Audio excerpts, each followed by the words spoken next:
Mitchell Burkett. Nice to meet you. And today we're going to be kind of a review because most students learn this in like 7th and 8th grade. So we're going to review physical changes and chemical changes. Okay, and the definition of a physical change is a change that affects the form of a substance but doesn't change the chemical makeup or composition of that substance. Chemical change is a change that results when you mix chemicals and chemical change occurs. Some indicators are as follows. The first two may be a little confusing, and I'll go over those. An example of a chemical change in temperature is when you mix chemicals together, the result creates heat. So the mixing of the chemicals is what creates the heat. Whereas in a physical change in temperature, it would be generated by an external force, such as heating iron up in a furnace. Another example of color change in the physical change is iron in the furnace. You heat it up till it gets red hot. That's just a physical change. It's not considered a chemical change. And color in a chemical change is a result of mixing two different chemicals together, and then a new color forms from the mixing. Another thing is odor. Some chemicals, when they react, that have sulfur in them will produce a really rotten egg smell. Formation of a precipitate, which is like a cloud, which is little solid particles that form when you mix chemicals together. And then the formation of bubbles indicates the presence of a gas being released. And then the rest of the examples on physical changes, texture, like how rough or smooth something is. Say you have a rough piece of wood and you sand it down, that's not a chemical change, it's just a physical change. And like a change in shape, for example, like with Play-Doh, reshaping it, pulling it apart, putting it together. And then the state of a matter, like solid, liquid, gas, or plasma, is considered a physical change and not a chemical change. And so we're going to go through a couple of pictures, and I'll go around and in your groups ask you whether you think it's a physical change or a chemical change, and then you can tell me why you think that. One thing real quick, a lot of students get really confused about how a color can be both physical and chemical, and so can be temperature. You just have to remember that if it's not changing, if it looks the same, or not looks the same, but if it's basically the same thing, like you heat up mashed potatoes, they are still mashed potatoes even though their temperature changed, so that's a physical change. They are still their whole part, okay? Okay. Yeah, and we'll start here. This is just mixing two chemicals together. Is that a physical change or a chemical change? Yes. Yes. And why do you think that?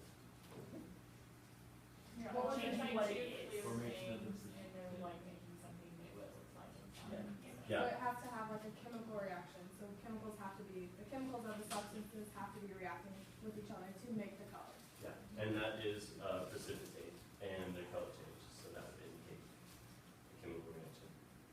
And back there, this is actually a chemical change because the chlorophyll in the leaf is what's causing the colors to change.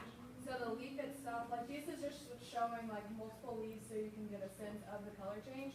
So it's not like the same leaf over time. But the leaf itself is still just a leaf.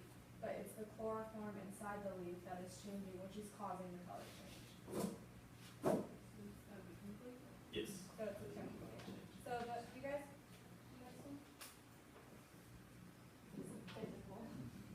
Yeah, that one's pretty self-explanatory.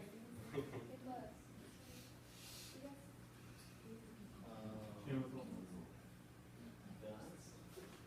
Why? Make an argument.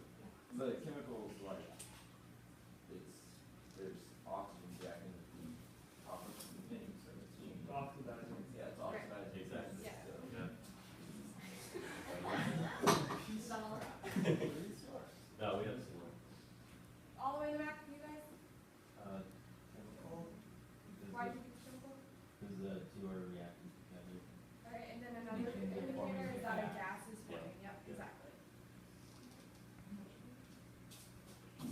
Oh, physical. Why is that? Because you're just changing the physical appearance. guys? Any idea? Chemical? And why do you think that is? Yeah, well, exactly, it's releasing heat and generating light, so. And now we have. Alright, so now we, So- oh, go ahead. So now that we kind of understand the difference between physical and chemical changes, we're going to have a little bit of an activity. I'm going to perform a little bit of an experiment based on the toothpaste. I want you guys to kind of just observe and try to think of as many physical and chemical changes that you see, because often it's more than just one. So, If you guys wanna move forward so you can see, if we're using household products to do this with chemicals, then it's a lot better, but to keep it safer, we know it's using household products. so notes, safety equipment, always safe. So let's check this out.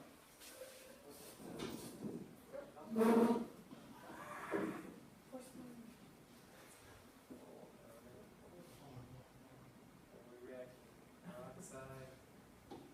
Alright. Okay, so what do you notice? What's the first thing that you Fizz. notice?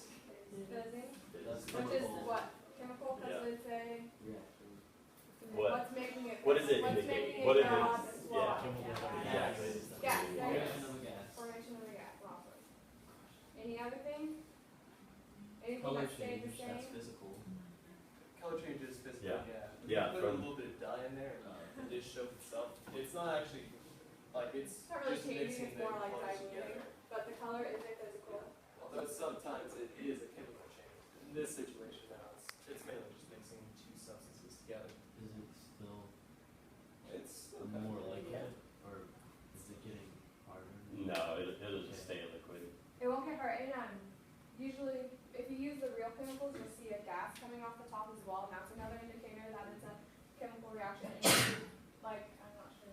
Yeah, It's this supposed to be like hot. this does heat up, And it's but warm. Yeah, we it's, can't it's a warm substance. really You guys have wanna everybody touch come it, up you here. can come touch it and feel it, it just feels like soap, that's all. it It's feels. pretty much just soap. Yeah.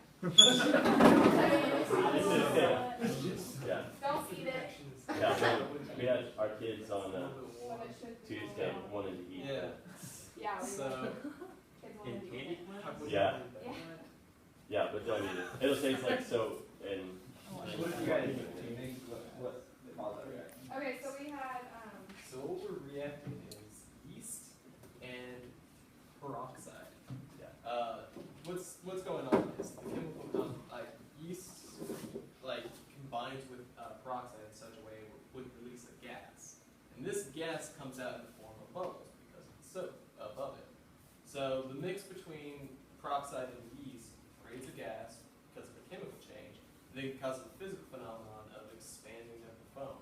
So the growth in all these bubbles produced is an indication of a chemical change through a physical means. So we both have a physical and chemical reaction going on. Yeah, if you have any questions, feel free any to ask. questions, feel free to ask.